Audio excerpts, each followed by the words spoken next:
to the WIHS Journal. On today's broadcast, I'll have Dr. Stephen Appoliski. He is an asthma and allergy specialist who wrote the book, 7 Simple Principles for Beating Asthma. Today's broadcast will talk all about that because May is National Asthma Awareness Month.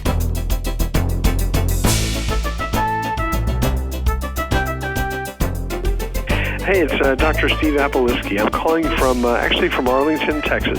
Okay, great. Today we'll be talking about the book, 7 Simple Principles for Beating Asthma. And I see that you have been treating asthmatics for over 35 years. And all of the things you can be treating as a doctor, why do you have such a passion for asthma? Right. I originally was from Pennsylvania, and I trained in Philadelphia and Pittsburgh, and I ended up as a pediatrician taking care of some kids in the Air Force, and I realized I took care of so many kids that had asthma, and I did have a passion for it, trying to treat it correctly. So that kind of was a natural lead-in to becoming a subspecialist as an asthma and allergy specialist. Now, with most asthma patients, do you think it's actually hereditary? Well, I think in a lot of people there's a hereditary component. So, we know that the kids more likely to develop asthma usually have a history of eczema, atopic dermatitis in their skin, and then one parent or both parents with a history of asthma. That places them at a much higher risk of developing that problem. Yep. In all your years of treating asthma, do you think there's anybody who ever outgrows it? Pediatricians a lot of time will say that to patients, and I used to joke because I'd say, well, they think you outgrow it because you leave their practice, and they no longer see you. I think some kids, when they get they have a problem before they're 6 years old, and then around the time of 6 to 8 years, they tend to lose it. So I don't think that's kind of a true, allergic asthma. I think the kids that have bad allergies as a trigger for their asthma keep it into adolescence and even adulthood. And perhaps maybe you can define just a little bit more about what the actual symptoms are for those who do suffer with any kind of chronic asthma issues. Sure. I think the most common symptom that people experience is cough. Chest tightness, as people get a little bit older, they can explain what they're feeling, and their chest feels tight. Like it's hard for them to get a deep breath in. You might be able to identify with that, and some people, saying that to you. And then some people have wheezing, but not everyone has wheezing. So what happens is a lot of people say, well, my child wasn't wheezing, so I didn't think he had or she had asthma. But the fact of the matter is they were coughing quite a bit, and it tends to be worse at nighttime. I really wanted to communicate directly with people. Look, these are the essentials of asthma care.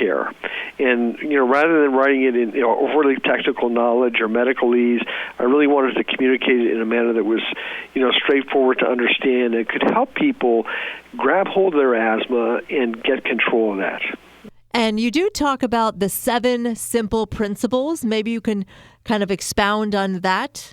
Sure.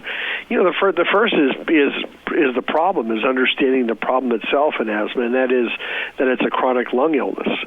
And it's not something that is here today and gone tomorrow. So asthma tends to come back over and over again and cause problems. Sometimes it's less of an issue than others. And the problem in the lungs is one of inflammation or swelling. The second principle is prevention by avoidance. So, I have patients I've seen, let's say they have problems with animals and triggering their allergies and then their asthma. They bring an animal in their home and they really can't handle it because the asthma continues to be triggered. So they have to get rid of the pet, and give it to their, maybe the grandmother inherits it or something like that. Exactly. So you try to avoid things that will trigger it.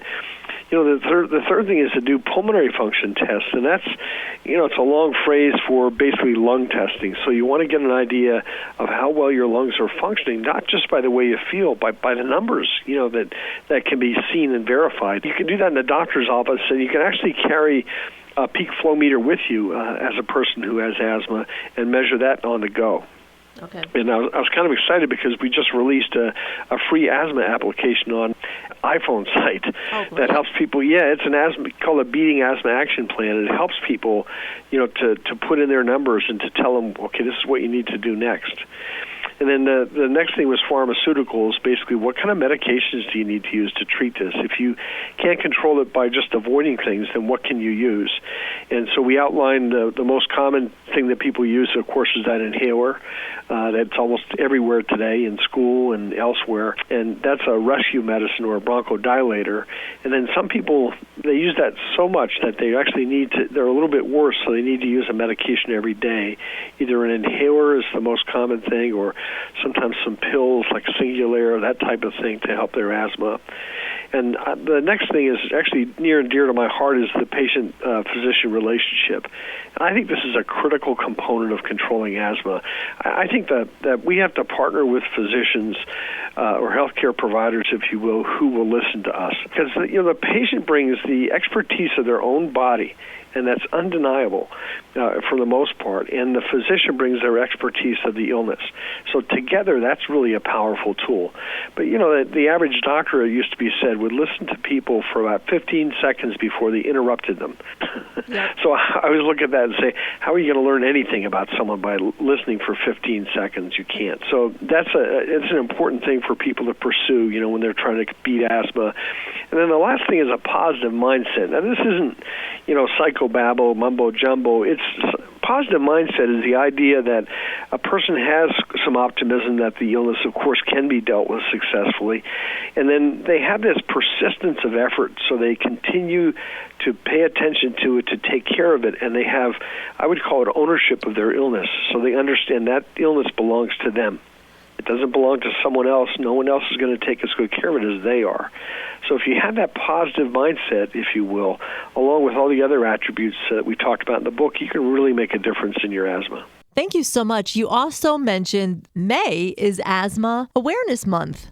Yes, it is. Yep. National Asthma Awareness Month. I think that's how it came about some years back, Anissa, and so it's just by a standard now. It's just, our National Asthma Awareness Month, if you will, or, it's the entire month. So it's a time when groups like the American College of Allergy, Asthma and Immunology will offer screenings to patients who might have asthma, to help them with pulmonary function tests to see if they, in fact, may have a problem. So there's a lot of different events happen around the country based on that month. So in our conversation today, what are you hoping that our listeners will take away from all your facts and all your knowledge? I hope that they will feel that they have within their power the ability to gain control of an illness that can plague them and leave them miserable and suffering. Yeah. I think that's the most important thing. And, there are other books that have been written about asthma. My approach is a little bit different, so I really think it's more down to earth, and it's based upon the experience of an asthma expert who's done it for some years now. I also know that your specialty is actually in allergies. Yes, ma'am. It's the specialty is called allergy, asthma, immunology. Okay.